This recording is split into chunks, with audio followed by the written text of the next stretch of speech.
एक आमा के झाड़ है ना। अच्छा वही मेरा हाँ तोला कर्मा ना चाहूंगा। ऐसे झुलझुल नचावे का घूम घूम नचावे का कैसे नचावे अरे जी? झुमझुम ना चाहो ऐसे है आगे ना। हाउ जी पक्का पक्का आऊं जी। एक भाई धोखा झा दे। अरे नहीं देवा जी नहीं देवा। आनाया नारकली रे गली गली रे मैं अमारी कर्मा ना चाहूं। आनाया नारकली रे गली गली रे मैं अमारी कर्मा ना चाहूं।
कजराली तुर आँखियों गोरी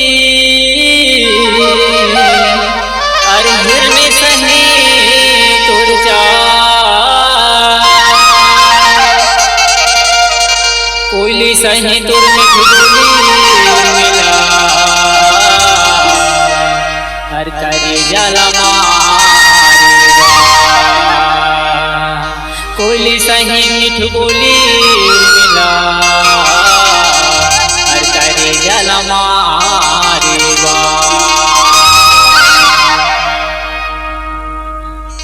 आनाया नारकली रे गली गली रे मैं अमारी कर्मा ना चाहूं। आनाया नारकली रे गली गली रे मैं अमारी कर्मा ना चाहूं। कर्मा ना चाहे बोलगा झुलझुल ना चाहे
नारकली रे गली गली गली रे मैया मातारी कर्मा नचावे बोलगा भैया झुल झुल नचावे बोलगा कर्मा नाचावे बोला ओ गोरी झुम झुम नाचा हमो नारकलिया हूँ मैं गली गली रे बेतया मतर कर्मा नचावे हमो नारकलिया हूँ मैं गली गली रे बेतया मतर कर्मा नचावे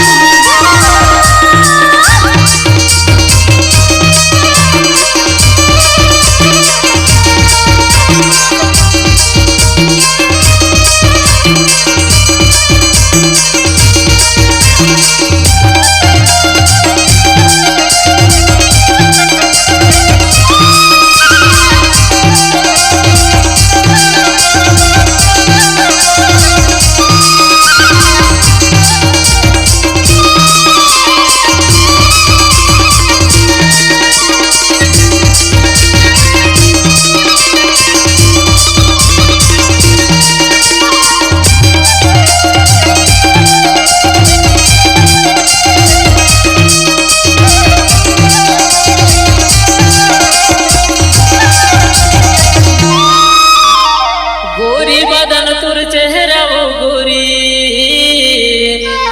और उम्र हवे 16 साल अच्छा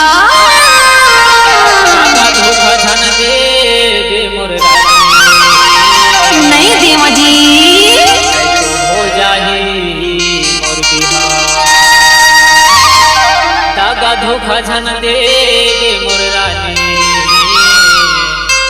हो जाही मोर बिहार नहीं देवा नहीं देवा नहीं देवा आना या नारकली रे गली गली रे हो मैया मातारी आना या नारकली रे गली गली रे हो मैया मातारी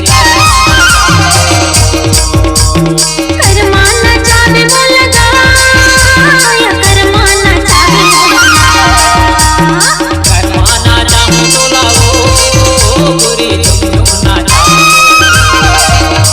हमो नारकलिया हूँ मैं गली गली रे बेतया मतरी कर्मा नचावे बोलगा हमो नारकलिया हूँ मैं गली गली रे बेतया मतरी कर्मा नचावे आना या नारकली रे गली गली रे हो मैया मातारी कर्मा नाचा आना या नारकली रे गली रे हो मैया मातारी कर्मा नचावे बोलगा भैया कर्मा नचावे बोलना रजा झुल झुल नचावे बोलगा भैया झुल झुल नचावे बोलना भैया कर्मा नचावे बोलगा चलिए आइए अपने आवाज को नई पहचान देने के लिए कम समय कम राशि नजदीकी पहुंच मल्टीट्रैक्स ऑडियो रिकॉर्डिंग सेंटर भूपत स्टूडियो खुर्सी महोरा अमरकंटक जिला अनूपपुर मध्य प्रदेश। हमारा संपर्क नंबर है 9131391782 9131391782। संदीप की ओर से धन्यवाद।